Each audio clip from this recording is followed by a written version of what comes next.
All right, before we do anything, I want you to do that. So you're actually engaging your stomach muscle while you're standing.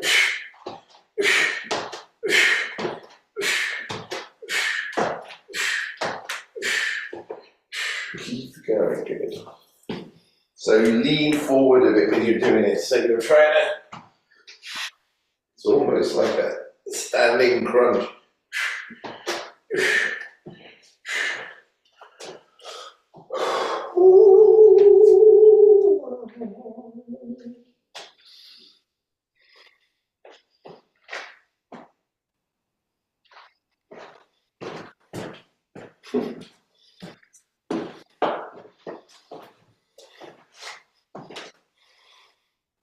Three, two, one.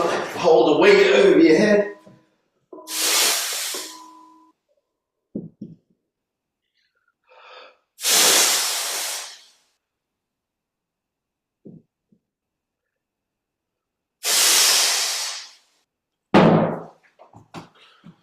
Nice slow reverses.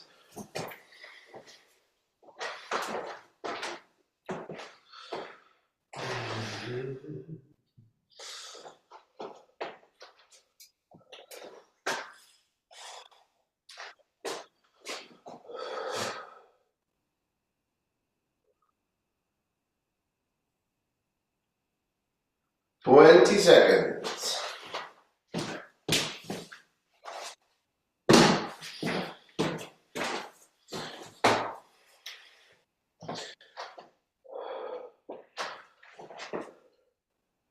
And into a plank, just a normal plank. A non-wiggly plank.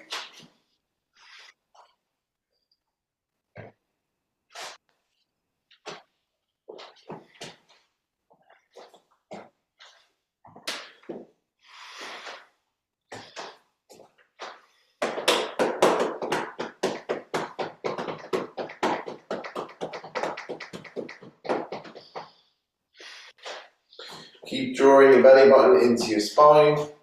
Elbow is directly under your shoulder.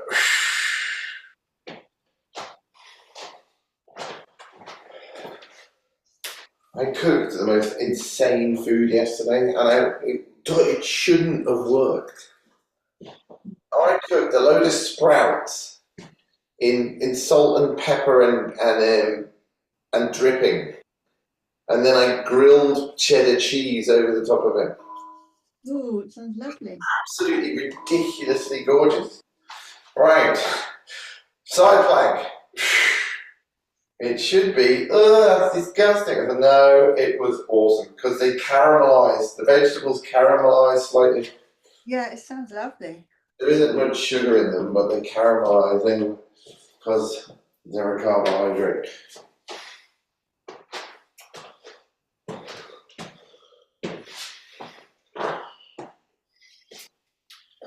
Change sides.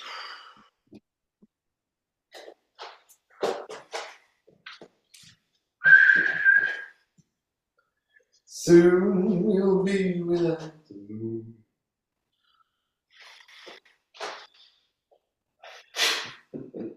I told you I have a publicity team now, didn't I? Yeah. It's very disturbing. Good. Rocking. 1, 2, 3, 4 down. 1, 2, 3, 4 down. 1, 2, 3, 4 down. Are they making you do things that you wouldn't have thought of yourself? Yes. And not only that, things I would never have the courage to do. Yeah. Or they're just, on the tempo you need to do these things as well. Because I'm the sort of person who might spend a month planning something. And it's like, no, we're doing it next week. Are you ready Tuesday? I'm like, ah!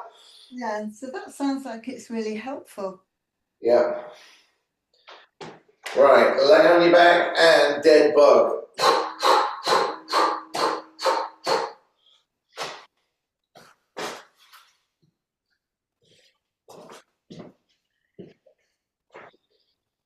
I was trying to understand why I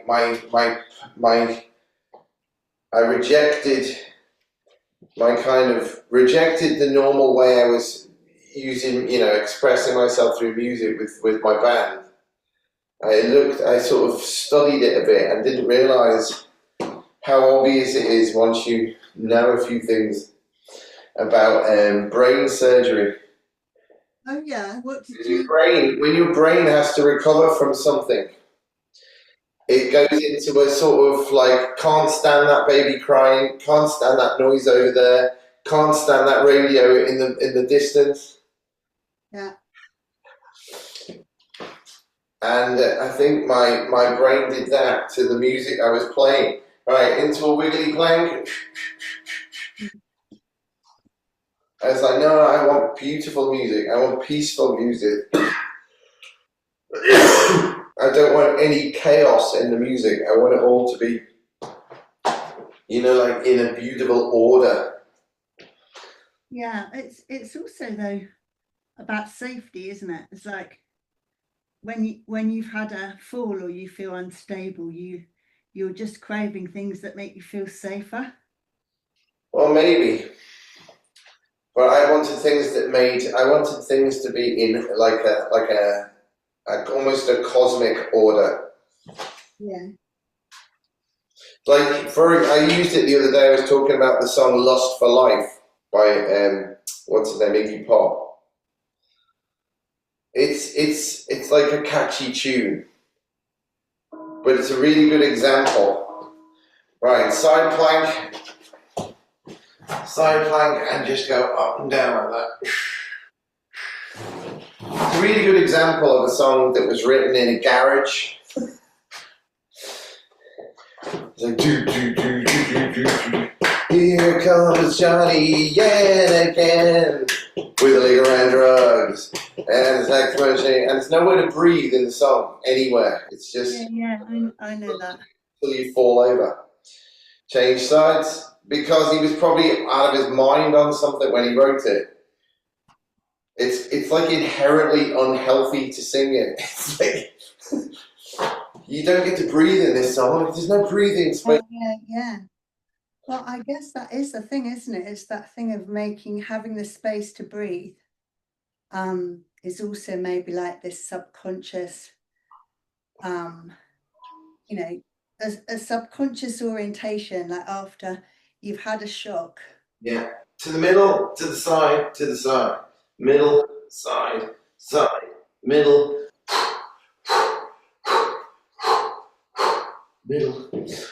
side, middle.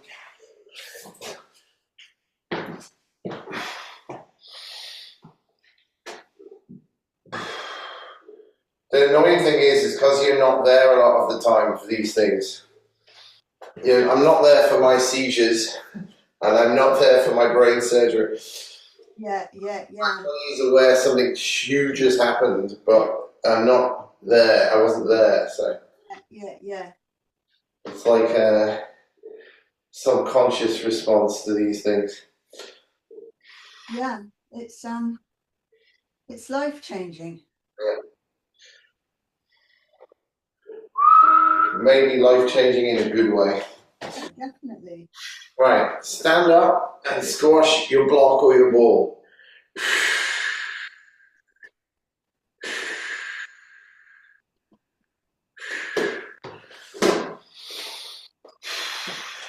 It affected your balance at all, Kieran? No. That's my balance is preposterously good. Yeah. That's amazing. Yeah.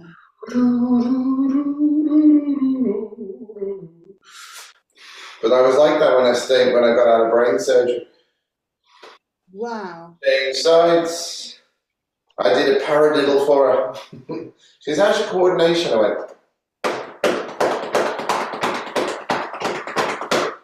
Here you go.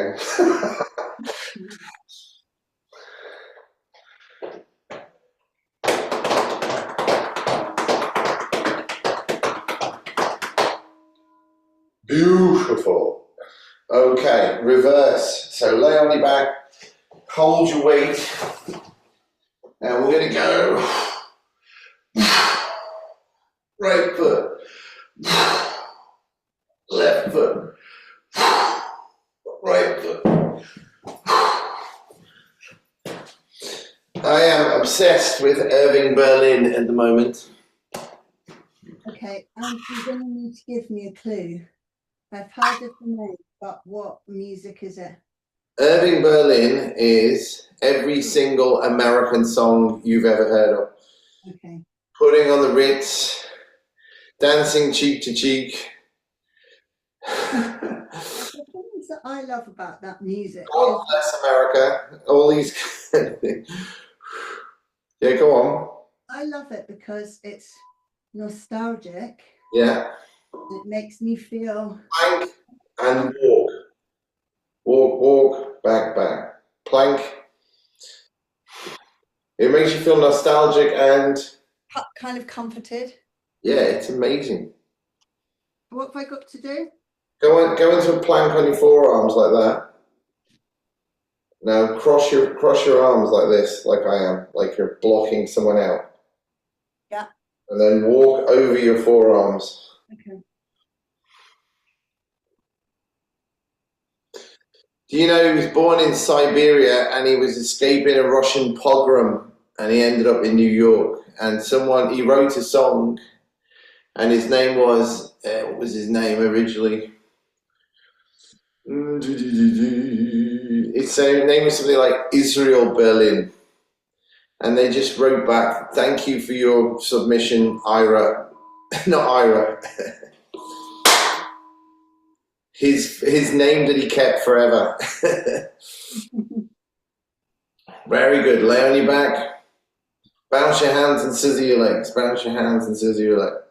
So yeah, he kept the spelling, the misunderstanding of his name for the rest of his career. Yeah. I just remember when... What do you think? Is it you or anything? You remember when there used to be like Saturday telly and there'd be films. This was must have been in the 80s or maybe or late 70s, 80s. And there'd be things like Judy Garland films, Grace Kelly films, Frank Sinatra films. Exactly. I just loved them. Have you ever seen a Frank Sinatra film called The Man with the Golden Arm, where he plays a heroin addict who plays the trumpet? And I don't think I want to because I like him being cute. He's amazing in that. Right, stand on one arm and twist.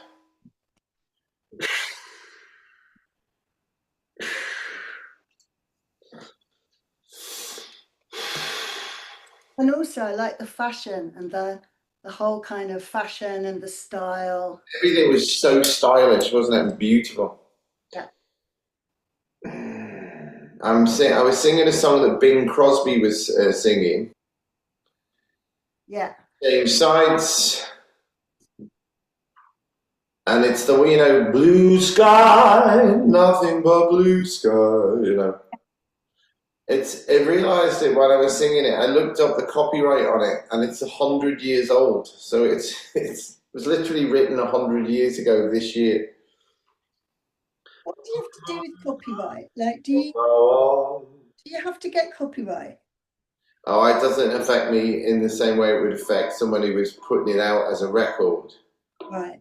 Right, twisting and kicking the legs. So twisting and kicking, laying on your back, twisting and kicking.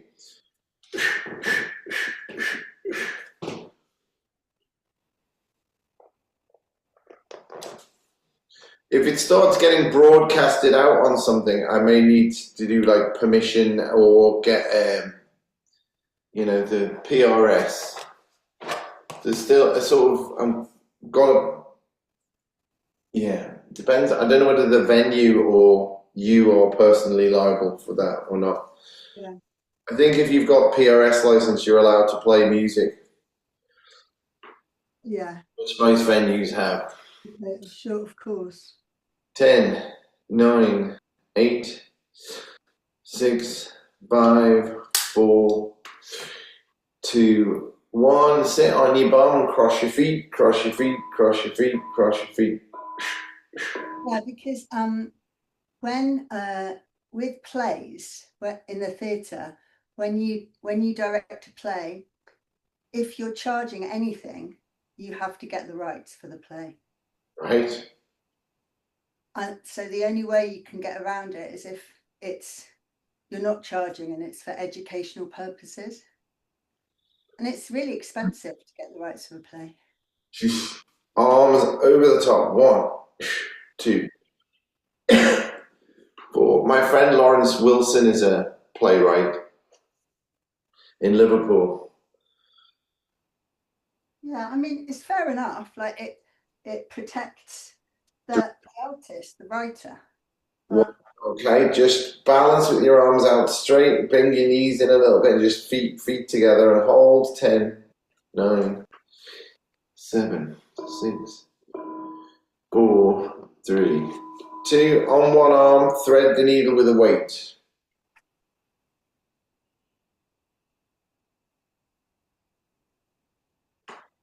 In your other classes, Kieran, do you do much work with weights? No, I don't touch them. You've seen what happens when I touch weights. Yeah, but there's a lot of at the moment there's such a buzz around women of a certain age. Sides. What's the difference between a push-up and a bench press? Well, I mean, I don't know, but there is no difference. You're putting load through the muscles. You're putting load through the bones, which means your osteoblasts will build new bone matrices.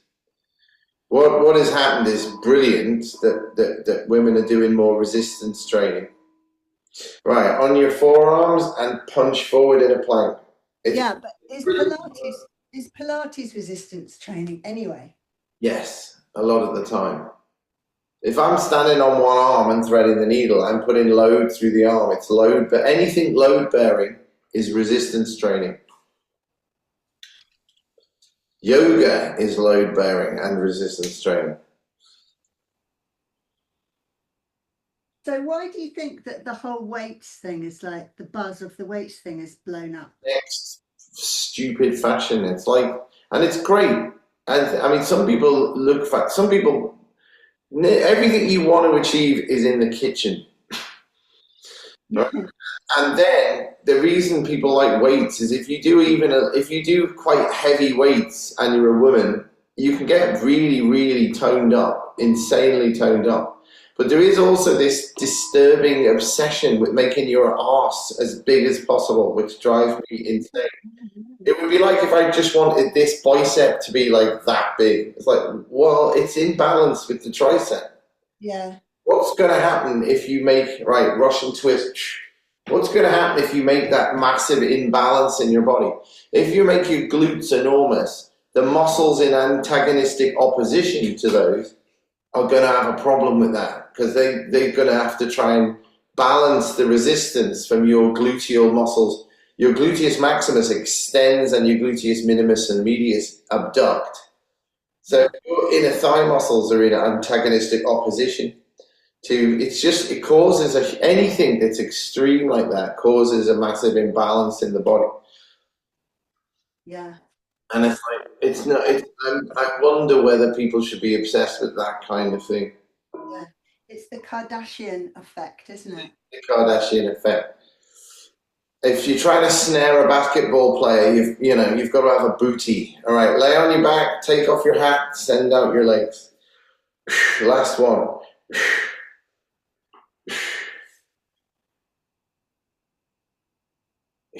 What's hilarious is she owns the copyright. You're not allowed to take a photograph of her unless she proves the photographer. And what you get is this enormous bottom and then little tiny stick legs coming out. And it's like, no. No, your thighs should be in proportion with the gluteal muscles that you've developed, which it would be if you developed them naturally or you'd inherited them. But they're not. 5, 4, 3, 2, 1. Brilliant. Now have a look at my insane scrawlings if you get time and see if you think I'm onto something. I've written a bit more than I've sent you, But I know anyone in their right mind doesn't want to be, especially someone who can write, does not want to be given other people's mad ravings. Yeah, my first instinct is like,